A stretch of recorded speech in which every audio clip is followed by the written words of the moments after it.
Let's see now my name is Sunny Chaudhary. Start करना की class को दोस्तों। स्टार्ट आपकी क्लास बहुत इंपॉर्टेंट क्लास होने वाली है मेरे दोस्तों। आज चलेगा साइंस में रोग, वही टॉपिक है, वही दिवस और वही राज्य दर्शन। ठीक है दोस्तों, स्टार्ट करने से पहले एक मोटिवेशन कोट। ना संघर्ष ना तकलीफ तो क्या खाक मजा है जीने में, बड़े बड़े तूफान बन जाते हैं जब आग लगे हो सीने में दोस्तों। और माँ तेरी पसीने की हर बूंद को मोती से चमकाऊंगा, माँ तू सपने बड़े देखना, पूरा करके तेरा सिर से नहीं दिखलाएगा। मुकाबला टक्कर का होना चाहिए दोस्तों, लगना चाहिए आपके माँ बाप को कि एक शेर को पाला है, एक शेरनी को पाला है दोस्तों।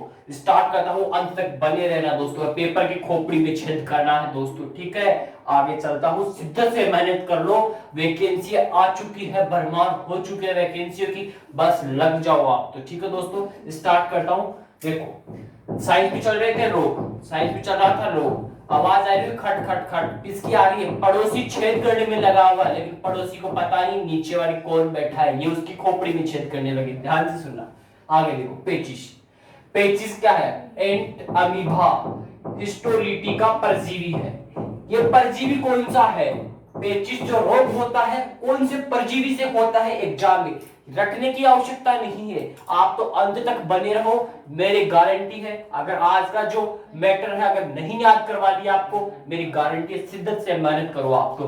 पेचिस एंड अमीबा हिस्टोलिटी का परजीवी से होता है, ध्यान से सुनना। एंड अमीबा हिस्टोलिटी का परजीवी है, किसका है? पेचिश का है। पेचिश में क्या प्रभावित होता है? आंत प्रभावित होती है। किसमें प्रभावित होती है आंत मेरे दोस्तों? ये होती है पेचिश रोग में। किसमें? पेचिश रोग में क्या प्रभावित होती है? आंत प्रभावित होती है। ध्यान से सुनना। आगे आता है निंद्रा रोग। ये रोग तो सबको याद होगा और याद करवा के छोड़ दूंगा, आज ही छोड़ दूंगा, अभी जस्ट अभी लेफ्ट। ठीक है, ध्यान से सुनना। निंद्रा रोग सबको, आप क्या करते हो जब आपके घर वाले क्या करते हैं, रात को खाना खाने के बाद किताब हाथ में देते हैं आपको, आपको किसके लिए? पढ़ने के लिए। आपको जैसे ही पढ़ने के लिए बुक मिली, आप 2 मिनट तो देखोगे, पढ़ने उतरोगे, उसके ऐसे नींद आनी स्टार्ट होगी। वो क्या है? निंद्रा रोग है आपका। ध्यान से सुनना। बुक खुली तो क्या आई? नींद आई। बुक खुली तो नींद आई। फिर क्या बोलेगा दिमाग? अब तो सो जा, मस्तिष्क को क्या होने दे? शांत होने दे। मस्तिष्क को क्या होने दे? शांत होने दे, सो जा, अब तो पढ़ाई नहीं करनी। ध्यान से सुनना। तो निंद्रा रोग मस्तिष्क प्रभावित होता है, किससे? बुक खुली तो नींद आई। फिर क्या बोला मस्तिष्क? अब तू सो जा, शांत कर ले मेरे को। तो मस्तिष्क प्रभावित हो गया निंद्रा रोग से। याद हुआ कि नहीं याद हुआ? अब आपने क्या पी? अब याद नहीं होगा, अब याद होगा। मान लो आपने क्या पी? लस्सी पी। क्या पी? लस्सी पी। लस्सी पीते ही आपकी क्या हुई? टाई टाई फिस। क्या हुई? लस्सी पीते ही आपकी टाई टाई फिस हो गई। टाई टाई जैसे ही फिस हुई, आपको क्या हुई? नींद आई। नींद आई तो टिस टिस फ्लाई मक्खी से क्या हुआ? क्या हुआ? आपको निंद्रा रोग का वाहक है ये। ठीक, किसका वाहक है? निंद्रा रोग का वाहक। टाई टाई फिस, लस्सी पीते ही टाई टाई फिस हुई आपकी, आपको आई नींद। उससे क्या हुआ? आपका मस्तिष्क खराब हो गया, तो आपका जो निंद्रा रोग है उससे मस्तिष्क प्रभावित हो गया। समझ में आया? टाइफाइड का मतलब टिस टिस फ्लाई, ये मक्खी किसका वाहक है? निंद्रा रोग का। और आपका मस्तिष्क खराब हुआ तो इससे मस्तिष्क प्रभावित हो गया। बोलो याद हुआ या नहीं? आगे चलो। रोगजनक ये बच गया टिप्रोनोसोमेना। टिप्रो टिप्रोनोसोमेना। टिप्नोसोमेना आपको सोने से कौन रोकते हैं? घर वाले रोकते हैं, या आपकी मम्मी का नाम है मान लो, और आपको सोने से कौन रोकता है? ठीक है, तो टिप्रोनोसोमेना याद रखो। लेकिन आपको पूछेगा, इसका वाहक पूछे, रोगजनक पूछे, मस्तिष्क प्रभावित होता है किसमें? निंद्रा रोग में। पेचिस आंत प्रभावित होती है, एंड अमीबा हिस्टोलिटी का। ठीक है, आगे चलो। काला जार, ये है सिलेक्शन का सवाल, ध्यान से सुनना। काला जार, ध्यान से सुनना। काला जार लेशमानिया परजीवी से होता है। किस परजीवी से होगा? लेशमानिया परजीवी से होगा। कौन होगा? काला जार होगा। काला जार लेशमानिया परजीवी से होगा। अब मान लो आप क्या करोगे, ध्यान से सुनना, यहां बताता हूं, ऊपर वाले को बिठा रहा हूं यहां से, ध्यान से सुनो। आप क्या करोगे? बालू है, मान लो बालू, आप छोटे बच्चे थे तब बालू में खेलते थे कि नहीं खेलते थे? खेलते थे, खेलते थे साहब। जैसे आप बालू में खेल ले, आपके घर वाले बोलते थे बालू में मत खेल, काला हो जाएगा, कहते थे कि नहीं कहते? तो ध्यान से सुन लो, काला हो जाएगा, काला हो जाएगा। कौन हो जाएगा? आप हो जाओगे। जैसे ही आप किस में खेले, बालू में खेलने के, घर वाले बोले काला हो जाएगा। क्या हो जाएगा? काला हो जाएगा। तो काला से क्या बना? काला जार। काला से क्या बना? काला जार। तो ये रोग कौन सा है? काला जार। ये तो पता चल गया यहां तक काला जार। अब आगे देखो, घर वाले बोले बालू में मत खेल, काला हो जाएगा। लेकिन आप क्या बोले? लेकिन आप क्या किए? माने नहीं, कोई नहीं माना। मैं तो कोई नहीं माना। ध्यान से सुनना, कोई नहीं माना। कोई नहीं माना। कोई नहीं माना से क्या बना? लिशमानिया। लिशमानिया। कोई नहीं माना, इससे क्या बना? ये बना लिशमानिया। लिशमानिया। आपको कोई नहीं माना, फिर क्या हुआ? आपको जैसे घर वाले बोले मत खेल, काला हो जाएगा, लेकिन मैं तो कोई नहीं माना। कोई नहीं माना से क्या बना? लिशमानिया। नहीं मानोगे तो क्या होगी? बुखार होगी कि नहीं होगी? आपको धूप में खेलोगे, काले होगे, बुखार होगी, तो आपको काला जार। काला हो से क्या बना? काला जार। कोई नहीं माना से क्या बना? लिशमानिया बना। और आपके क्या बोला लास्ट में? बुखार होगी। तो इस रोग में बुखार होती है, किसमें? काला जार में। और ये बालू मक्खी से होता है, बालू। और लिशमानिया परजीवी। ठीक है, बोलो याद हुआ या नहीं? आगे चलो। काला जार, लिशमानिया परजीवी, बालू मक्खी से होगा कोई काला जार, बुखार होती है काला जार में। आगे चलो, हाथी पाव, ये भी इंपॉर्टेंट है। हाथी पाव, हाथी पाव में क्या होते हैं? हाथ पैर मोटे हो जाते हैं, हाथी की तरह हो जाते हैं। ये मान लो आपको, किसकी तरह हो जाते हैं? हाथी की तरह। इससे क्या होता है? ये किसका रोग जनक? आपको पूछेगा हाथी पाव का रोग जनक बता दो, आप उसकी खोपड़ी में छेद कर देना वहीं पे। बुचेरिया ब्राकेप्टी। बुचेरिया ब्राकेप्टी किसका रोग जनक है? हाथी पाव का रोग जनक है। बुचेरिया ब्राकेप्टी किसका रोग जनक है? हाथी पाव का रोग जनक है। बुचेरिया, बुचेरिया ब्राकेप्टी किसका रोग जनक? हाथी पाव। हाथी पाव में हाथ पैर मोटे हो जाते हैं मेरे दोस्तों। बोलो समझ में आया या नहीं आया? काला जार, आप क्या बोले घर वाले? बालू में मिटके काला हो जाए। काला से क्या बना? काला जार। आपने बोला मैं तो कोई नहीं माना। कोई नहीं माना से क्या बना? लिशमानिया बना। मैं कोई नहीं माना तो क्या होगा? अब खेलोगे तो बुखार होगी, तो काला जार से लिशमानिया। बालू में खेलोगे, बुखार होगी। बोलो याद हुआ या नहीं? आगे चलो।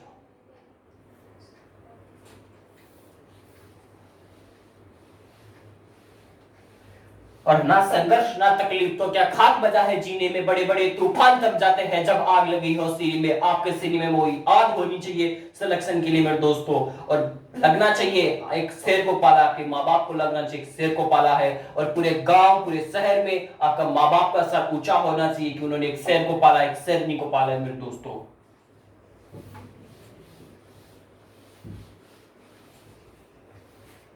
आगे चलो,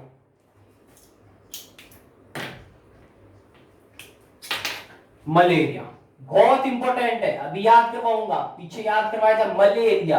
रिया आ गई है, अब क्या हो रहा है? रिया आ चुकी है। मलेरिया, रिया, इसे क्या प्रभावित होगा? मलेरिया से फटाफट बताओ, इसे क्या प्रभावित होगा? बहुत बढ़िया।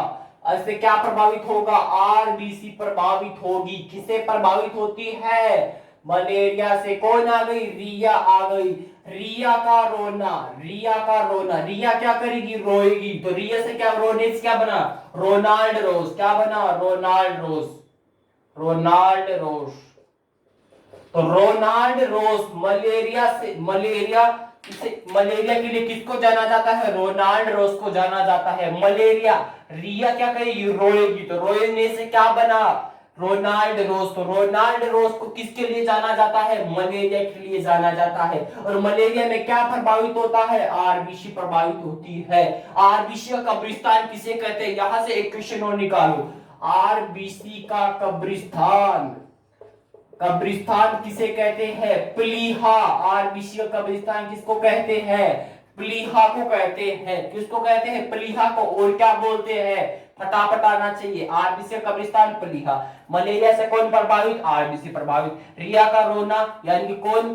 रोनाल्ड रोज। मलेरिया के लिए किसको जाना जाता है? रोनाल्ड रोज। अब मुझे बताओ मलेरिया की दवा, मलेरिया की दवा बताओ मुझे।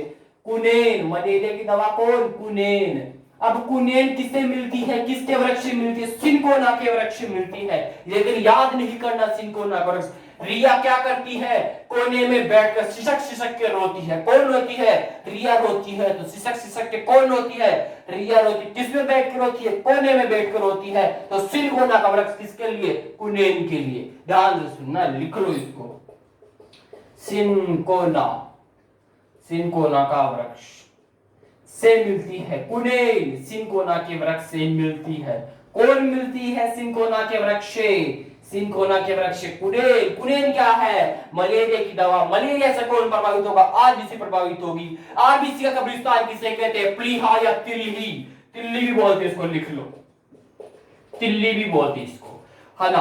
अब कौन रोएगी, रिया रोएगी। तो रोने से क्या बना, रोनाल्डोस। रोनाल्डोस को किसके लिए जाना जाता है, मलेरिया के लिए जाना जाता है। फटाफट लिख लो।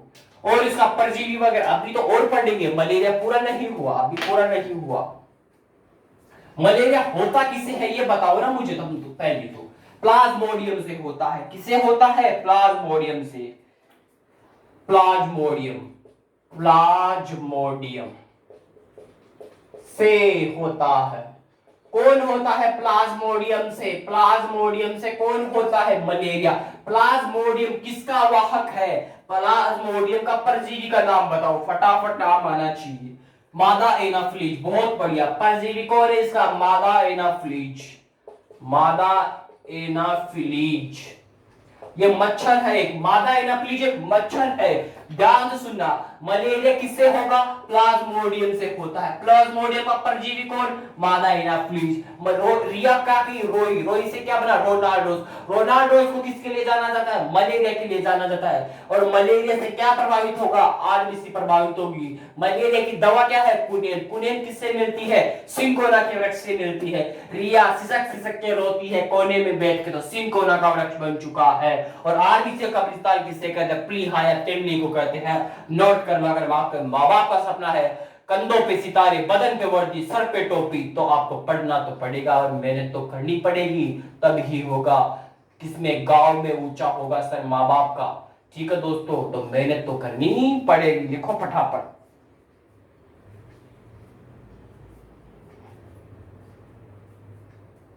आप भी बताएंगे, सब कुछ बताएंगे। हाँ, और एक चीज बताओ, मलेरिया दिवस कब मनाया जाता है। सबसे पहला है मलेरिया दिवस कब मनाया जाता है, मलेरिया डे 25 अप्रैल, लिख लो, ये भी इंपॉर्टेंट है।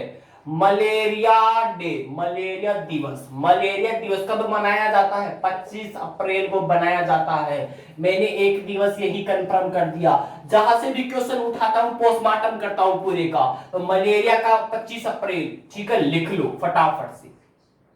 अभी बताऊं, मादा एनाफ्लीज मच्छर का आपको डायग्राम बना के बताऊं, उसके ऊपर बैठा के बताऊंगा इसको। अभी बताता हूं, प्लाज्मोडियम को भी बैठा होता हूं, मादा एनाफ्लीज को भी बैठाता हूं।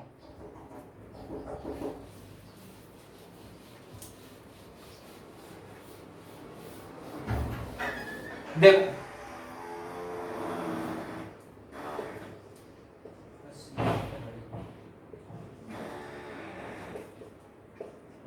ये मान लो आपका प्लाज्मोडियम है, यहाँ पे प्लाज्मोडियम, प्लाज्मोडियम। ये आपका क्या है, मादा एनाफ्लीज। ये आपका मादा एनाफ्लीज मच्छर है, इसके ऊपर कौन बैठता है, प्लाज्मोडियम बैठता है। ये क्या हुआ, मादा एनाफ्लीज, मादा एनाफ्लीज हो गया। ये पे कौन हो गया, प्लाज्मोडियम। ठीक है, प्लाज्मोडियम से क्या होता है, मलेरिया होता है। किसका परजीवी है, मादा एनाफ्लीज का परजीवी, किसका, प्लाज्मोडियम का। उतार लो। और कोई चिक्कत चाहिए, और बता दो क्या चाहिए आपको, वही बता दो, वही मिल जाएगा आज तो आपको। आज तो पूरे मूड में हूं भैया, पूरे मूड में हूं। और आज तो खोपड़ी सटक रही है, तो आज तो इस पूरे पेपर को भी सटाऊंगा। चलो फटाफट, चलो आगे। साइंस में इतना ही, आगे चलता है राज्य दर्शन। मैं फिर कहता हूं, राज्य दर्शन जो पढ़ा रहा हूं पढ़ लेना, बहुत बहुत इंपॉर्टेंट है। राज्य दर्शन आप पढ़ लोगे तो आपको हिस्ट्री, ज्योग्राफी, पॉलिटिकल यही से कंफर्म हो रही है आपकी। आपका इंडिया लेवल का जीके कंप्लीट हो रहा है मेरे दोस्तों, सिलेक्शन के करीब जा रहे हो आप, ये समझ लो। इसको मत छोड़ना, रास्ते को मत छोड़ना, फिर कह रहा हूं मंजिल से मत भटकना। एक रास्ता पकड़ लो, उसमें चलने दो। जितनी भी आपके असुविधाएं आई समझ लेना, आप उससे आपकी तकदीर बदलने वाली है मेरे दोस्तों। तो ध्यान से सुनना, राज्य दर्शन आगे स्टार्ट हो रहा है बिहार का। बिहार ही चल रहा ना, पूरा नहीं हुआ, अभी तो 2 से 3 दिन और लगेंगे। पूरा पोस्टमार्टम करूंगा बिहार का, कि कोई भी क्वेश्चन आए तो उसको फोड़ दो फटाफट। आगे चलो,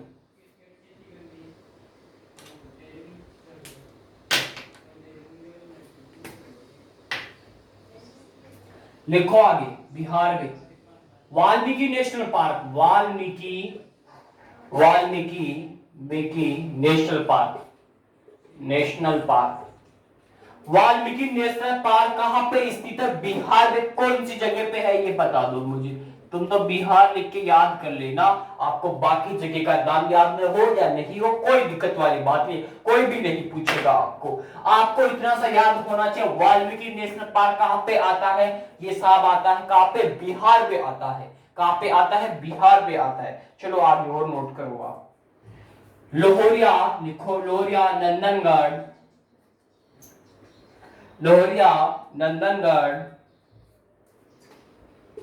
लोहरिया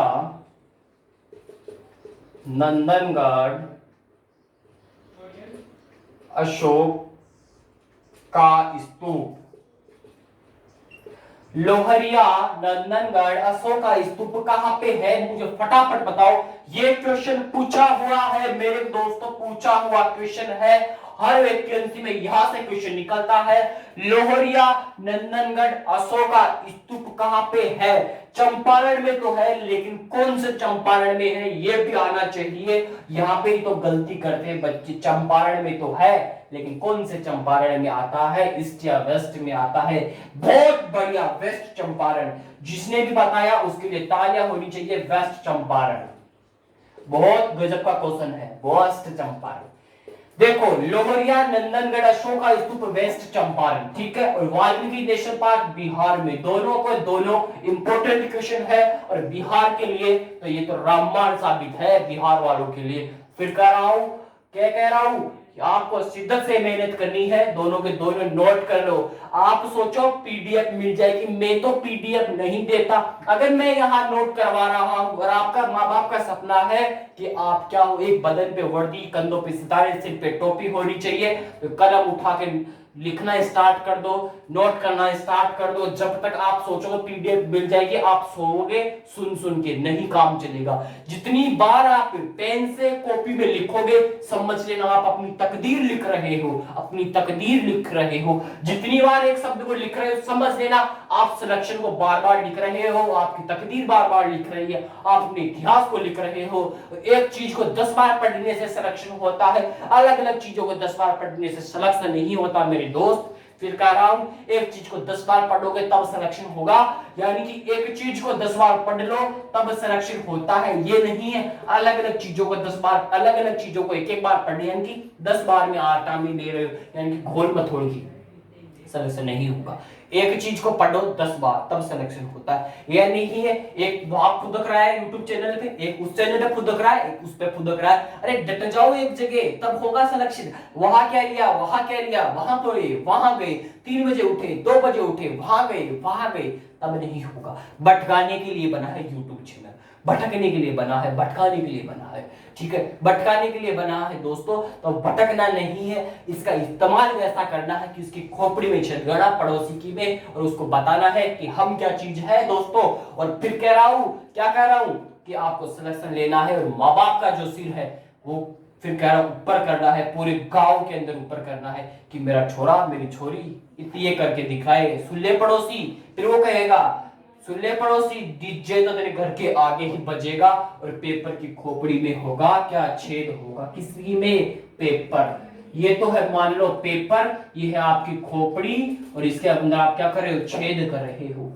ये काम करना है आपको। आगे चलो, हाँ अभी पढ़ाएंगे सेहर गढ़ फोर्ट, वही अगला, टेंशन ना ही दोस्त।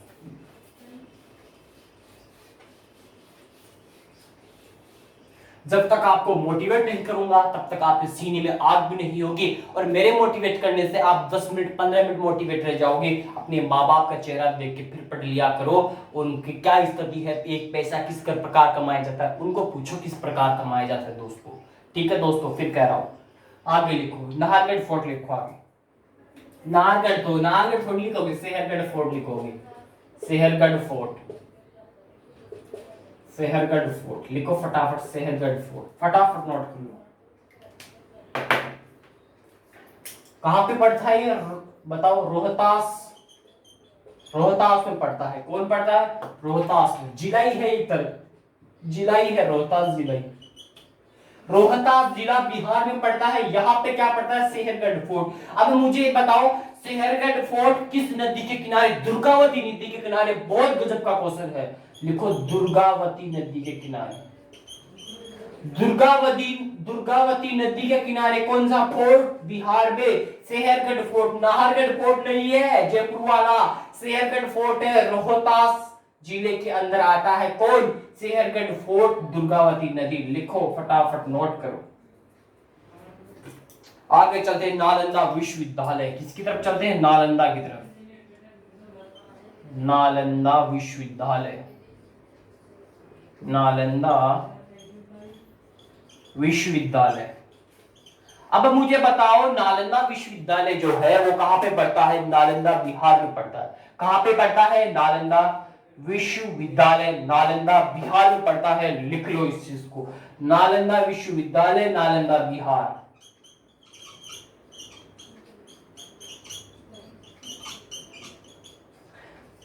नालंदा बिहार में नालंदा विश्वविद्यालय। अब मुझे बताओ इसका निर्माण किसने करवाया? किसका निर्माण? इसका नालंदा विश्वविद्यालय का निर्माण किसने करवाया? मुझे तो ये बता दो तुम। टेक्निकल टीम टाइम भी बताइए।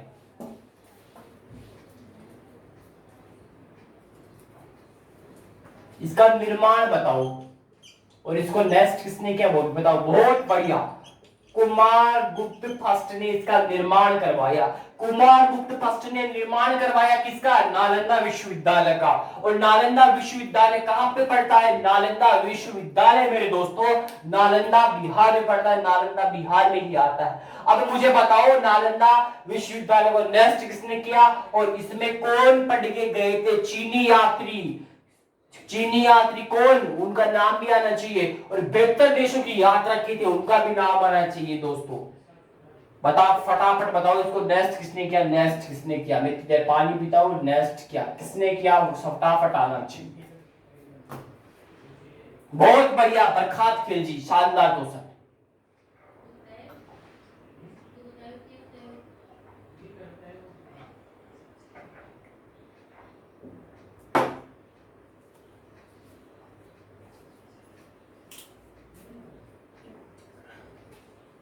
नेक्स्ट किया किसने किया? नेक्स्ट इसको बरखात खिलजी। बरखात खिलजी ने इसको नेक्स्ट किया। किसको? नालंदा विश्वविद्यालय को। और नालंदा विश्वविद्यालय को 2016 में यूनेस्को विश्व विरासत में शामिल किया गया। यूनेस्को में शामिल किया गया। यूनेस्को में शामिल किया। किसको किया? नालंदा विश्वविद्यालय को 2016 में यूनेस्को में शामिल कर दिया गया। और निर्माण कब हुआ? निर्माण किसने किया? कुमार गुप्त फर्स्ट ने इसका निर्माण किया दोस्तों। और नालंदा विश्वविद्यालय नालंदा बिहार में पड़ता है। अब मुझे बताओ यहां से क्वेश्चन निकलेगा, क्या निकलेगा? इसमें कौन? चीनी यात्री। चीनी यात्री, चीनी यात्री पढ़ के गए, पढ़ के गए।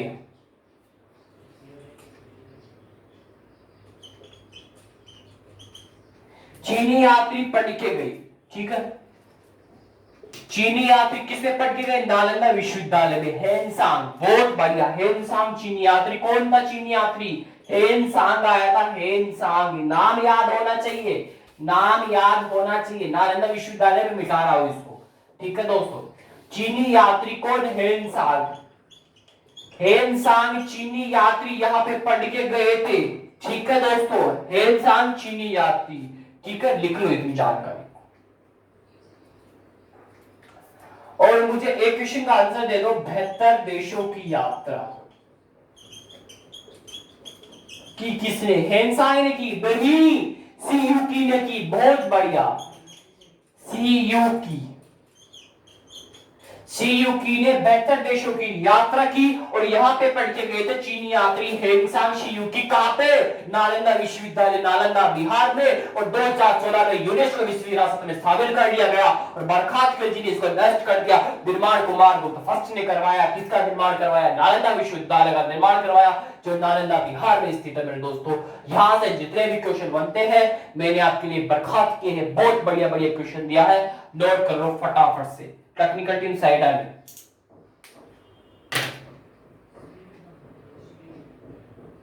नालंदा बिहार में आता है।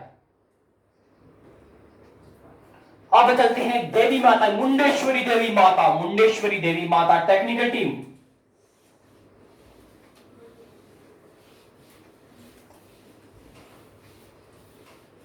शाही,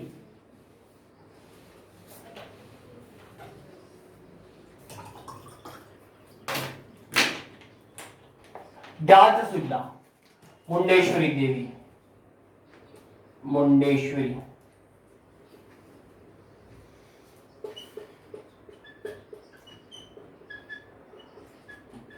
ध्यान से सुनना है, ध्यान से। मंदिर है, माता है, ठीक है, मुंडेश्वरी माता ही तो है, ठीक है।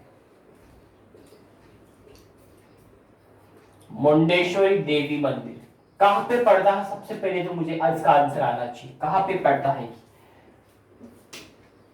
मुंडेश्वरी देवी मंदिर। और ये किस शैली में आता है? किस शैली में आता है ये भी बता दो मुझे फटाफट। किस शैली में आता है? फटाफट से आना चाहिए आंसर। स्थित कैमूर पठार में स्थित है, ये तो लिख लो आप। कैमूर पठार में स्थित, कैमूर पठार में स्थित है कौन? मुंडेश्वरी देवी का माता का मंदिर। और ये शक्ति पीठों में भी शामिल है, लिख लो यहाँ पे, बहुत इंपॉर्टेंट है। शक्ति पीठों में भी शामिल, कौन शामिल है? शक्ति पीठों में भी शामिल कौन है? मुंडेश्वरी देवी माता का मंदिर कुमेर पठार में स्थित है, शक्ति पीठों में शामिल है। ध्यान से सुन लेना। और ये किस शैली में आता है? नागर शैली में आता है। किस शैली में आता है? नागर शैली। और यहाँ पे किसकी बलि दी जाती है ये भी आना चाहिए। बलि किसकी दी जाती है? ध्यान से सुनना, मुंडेश्वरी देवी मंदिर शक्ति पीठों में शामिल कर दिया गया है मुंडेश्वरी देवी मंदिर को, मुंडेश्वरी माता को। नागर शैली में है कौन? मुंडेश्वरी देवी मंदिर। कहां पे है? नागर शैली में आता है, कुमेर पठार में स्थित है। और यहाँ पे बलि किसकी दी जाती है? इसका आंसर आना चाहिए, बलि किसकी दी जाती है?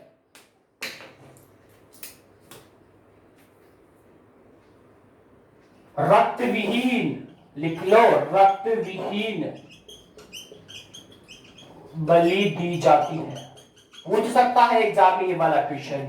मुंडेश्वरी देवी मंदिर में किसकी बलि दी जाती है? रक्त विहीन बलि दी जाती है मेरे दोस्तों। और कैमूर पठार में स्थित है, नागर शैली में आता है, शक्ति पीठों में शामिल है। और यहां से एक क्वेश्चन का आंसर दो मेरे को, उत्तर भारत की शैली कौन सी है?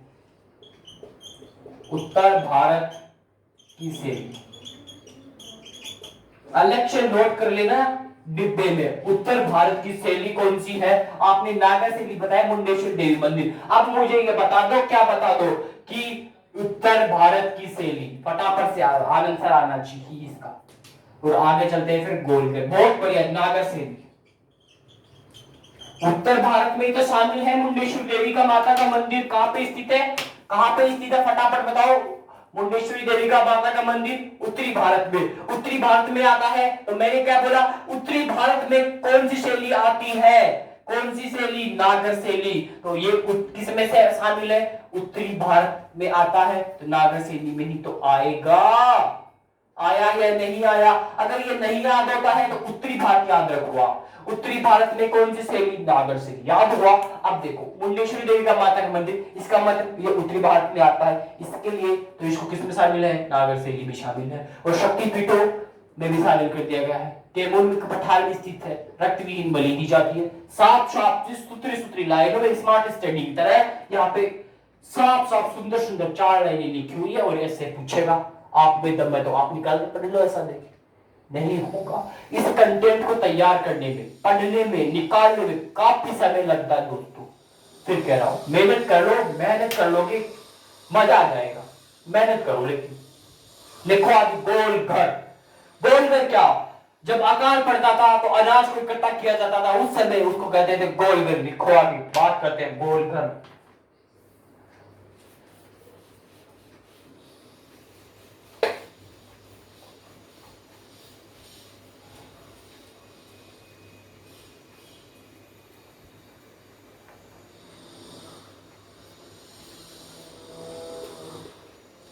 गोलघर, ध्यान से सुनना। जब अकाल पड़ता था तो क्या इकट्ठा किया जाता था? यहाँ पे अनाज इकट्ठा किया जाता है, गेहूं, अनाज लिख लो आप, अनाज इकट्ठा किया जाता है। कहां पे? इसी गोलघर के अंदर अनाज इकट्ठा किया जाता था। जब क्या होता था? अकाल पड़ जाता था, तब यहां से काम में आता था। कहां पे? अनाज इकट्ठा किया जाता था अकाल पड़ने पर। अनाज कहां पे? गोलघर में। इस प्रकार का गोलघर था एक, ठीक है। ऐसा ही बनेगा मेरे से तो गोलघर, ठीक है। अकाल पड़ने पर अनाज इकट्ठा किसमें? गोलघर में। मुझे बताओ ये स्थित कहाँ है? पटना में स्थित है, पटना में। आपको ये नहीं पूछेगा अकाल पड़ने पर अनाज का इकट्ठा किया था, ये नहीं पूछेगा आपको। मैंने तो बताया है आपको राज्य करने के लिए बता दिया मैंने तो। आपका मन लग जाए पढ़ाई में इसलिए बता दिया मैंने तो। इसलिए तो मजाक करता हूँ इतना क्लास में। मेरे को काहे की पढ़ रही है, छोड़ो, ध्यान से सुनना। गोलघर पूछे, पटना में स्थित। आपको इतना ही स्मार्ट स्टडी, ध्यान से सुनना, अभी बता रहा हूँ। पटना में स्थित है, गंगा के तट पर, गंगा तट पर, गंगा के तट पर। ध्यान से सुनना, यहां से दो क्वेश्चन बन रहे हैं इन दोनों के। दो ही क्वेश्चन बनते हैं गोलघर से। क्या बनते हैं वो भी सुनना। आपको ये याद नहीं करना, कोई दिक्कत वाली बात नहीं। सबसे पहला क्वेश्चन क्या बनता है? गोलघर कहां पे स्थित है? पटना, बिहार में स्थित है गोलघर। यहां से एक तो ये कंफर्म होना चाहिए। याद हो गया? हो गया। अब आपको याद होना चाहिए जो गोलघर है, ये गोलघर किस तट पर है? किस नदी के तट पर है? गंगा के तट पर स्थित है। कौन? गोलघर। और पटना बिहार में स्थित है गोलघर। यहां से यही क्वेश्चन पूछेगा। गंगा के तट पर पटना में स्थित है गोलघर। सीधी सीधी बात होगी, याद रखो। आगे तो दोस्तों आगे की चर्चा कल ही करेंगे। चलो एक और पढ़ा देता हूं थोड़ी सी। बराबर और नागार्जुन की गुफाएं पढ़ाता हूं आज आपको। अगर इतना ही पढ़ाया है तो 5 मिनट हो जाऊंगा आपकी।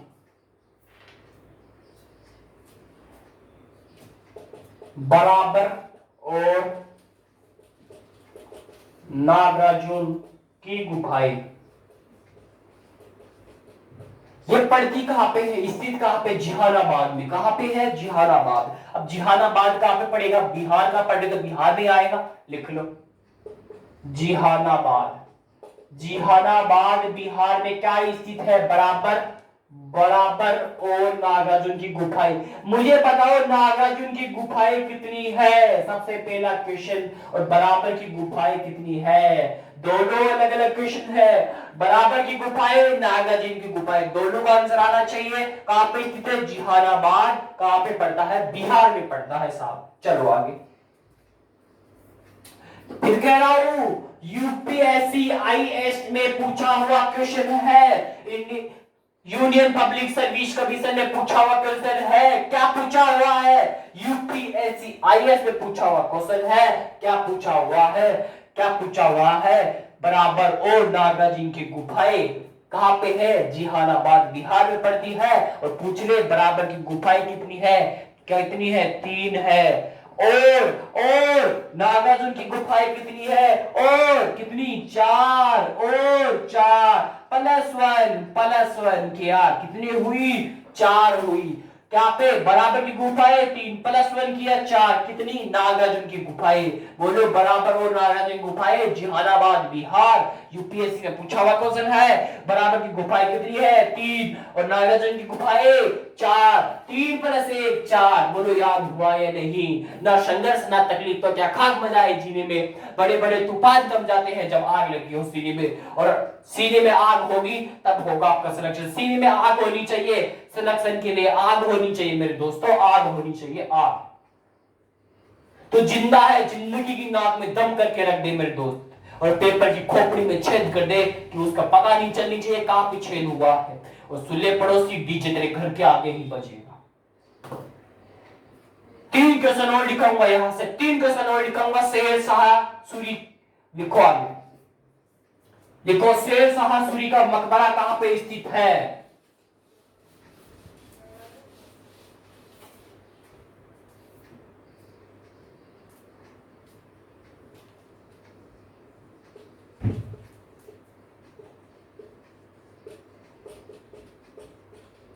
शेर शाह सूरी का मकबरा सासाराम बिहार, लिख लो। सासरो नहीं, सुसरो नहीं, सासाराम बिहार। ध्यान से सुनो, ध्यान से सुनो। शेर शाह सूरी का मकबरा कहां पे स्थित है? सासाराम बिहार। और शेर शाह का मस्जिद कहां पे?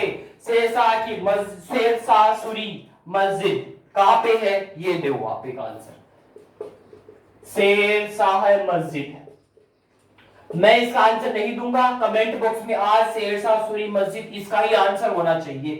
शेर शाह सूरी का मकबरा सासाराम बिहार और शेर शाह मकाम शाह का मजदूरी सॉरी मस्जिद शेर शाह सूरी की जो मस्जिद है वो कहां पे है? इसका भी आंसर देना। हाँ सूरी लिख लो, यहाँ पे सूरी नहीं लिखा मैंने, सूरी का मस्जिद। और एक क्वेश्चन और नोट कर लो, सपनों का क्वेश्चन है। माँ बाप का सपना पूरा करने चाहते हो तो मैं फिर कह रहा हूं सिलेक्शन वाला क्वेश्चन है, नोट कर लो, कलम उठा के सिलेक्शन हो जाएगा, उठार हो जाएगा। शेर शाह सूरी का मकबरा सासाराम बिहार, शेर शाह सूरी की मस्जिद कहां पे है? इसका आंसर आना चाहिए। और सबसे बड़ा पशु मेला, एशियाई पशु मेला कहां पे लगता है? क्वेश्चन का आंसर आना चाहिए। सबसे बड़ा एशियाई पशु मेला कहां पे लगता है? सबसे बड़ा, लास्ट क्वेश्चन है, सबसे बड़ा पशु मेला। अब किसका पशु मेला? एशिया का, एशिया का। सबसे पहले इसका आंसर आना चाहिए, एशिया है, एशिया। सबसे बड़ा पशु मेला एशिया का। क्वेश्चन को ढंग से पढ़ना वरना खोपड़ी में खुद की में छेद होगा वहां पे। सबसे बड़ा पशु मेला किसका? एशिया का। किसका? एशिया का। आंसर दो इसका फटाफट से। शेर शाह सूरी का मस्जिद कहां पे है? इसका भी आंसर आना चाहिए। और शेर शाह सूरी का जो मकबरा है वो सासाराम बिहार में है। ध्यान से सुनना।